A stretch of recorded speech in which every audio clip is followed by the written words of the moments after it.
সড়কে ধানের চারা রোপণ, শীঘ্র সংস্কার না হলে জাতীয় সড়ক অবরোধের ডাক।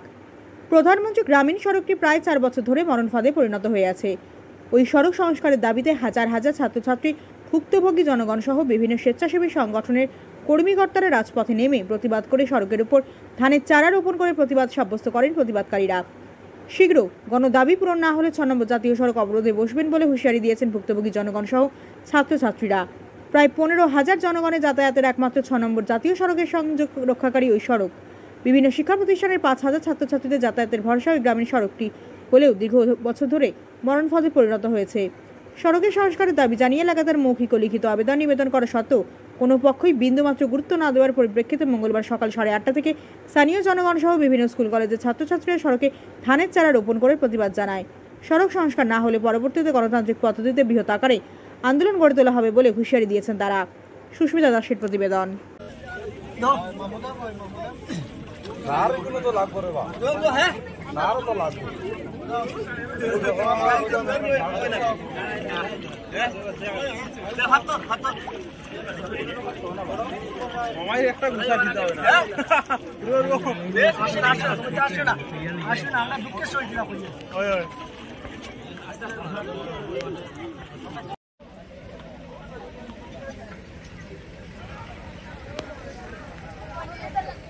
আমাদের রাস্তার মেরামতি করতে হবে, আমাদের আন্দোলন চলছে।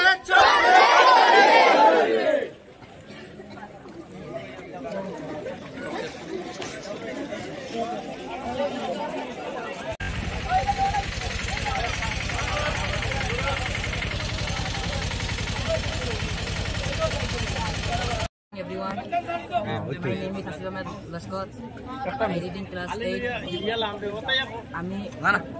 আমি আলামান স্কুলে পড়ি। আমার বাইরে ভৈরবপুর, কিন্তু 5 কিলোমিটার হইব দূর হই। সব রাস্তা যেগু রাস্তা আছে রাস্তাগুলো খারাপ। আমরা স্কুলও আইতে যাইতে আমরা ড্রেস ভরি যায়, কাপড় ভরি যায়। সকল দিন স্কুলও জুতা লাগাই আবার যায় না। স্কুলও জুতা লাগাই আবার গেলে স্কুলের জুতা ভরি যায়, স্কুলকে পানিশমেন্ট দেওয়া লাগে। এবার স্কুলে যাইবার লাগি বহুত দিন আমি পড়ছি।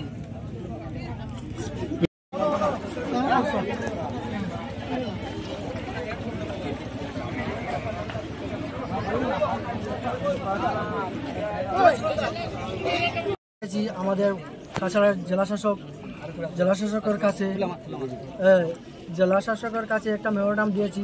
আমাদের কাটিগড়ার বিধায়কের কাছে একটা দিয়েছি, আর কাটিগড়া সার্কেল অফিসারকে একটা দিয়েছি, আর ভিডব্লিউ অফিসকে একটা আমরা দিয়েছি মেমোরান্ডাম। আজকে এই মেমোরান্ডাম আমরা দেওয়া সত্ত্বেও যদিও আমরা এই মেমোরান্ডামের পরবর্তী কোনো রেসপন্স পাই না, তো পরবর্তী পদক্ষেপ আমরা বৃহত্তরভাবে পদক্ষেপ নিব আমরা। তো আমি আর একটা জিনিস বলবো, এই রাস্তাটা পুরো জিপি টোটাল 10,000 to 15,000 পিপল মানুষরা আছে এই ন্যাশনাল হাইওয়ের দিকে কানেক্টেড।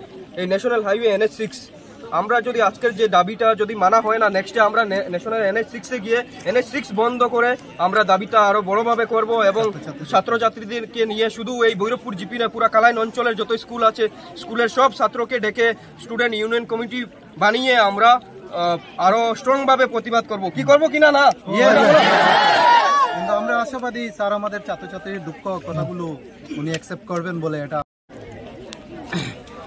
আসসালামু আলাইকুম, নমস্কার।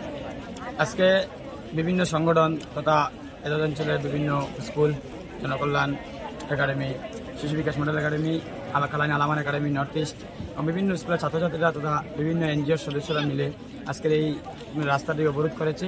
কেননা এই রাস্তার অবস্থা খুবই ন্যাক্কারজনক, এক মরণ পেয়াদে অবস্থিত।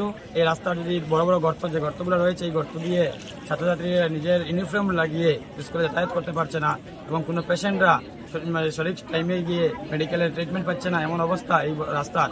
বর্তমান আমরা আজকের এই প্রতিবাদ করে আমরা আসাম গভর্নমেন্টের কাছে আমরা একটি দাবি রাখি, এই রাস্তার অধিসত্বর মেরামতি করার জন্য, এই রাস্তার রিকনস্ট্রাকশন করে এই রাস্তাটিকে উপযুক্ত করে তোলার জন্য, চলাচলের উপযুক্ত করে তোলার জন্য, এবং যাতে ছাত্রছাত্রীরা সুন্দরভাবে স্কুলে ড্রেস মেনটেন করে স্কুলে তার জুতা মোজা সব পরিধান করে স্কুলে আসতে পারে, এই কামনা করি।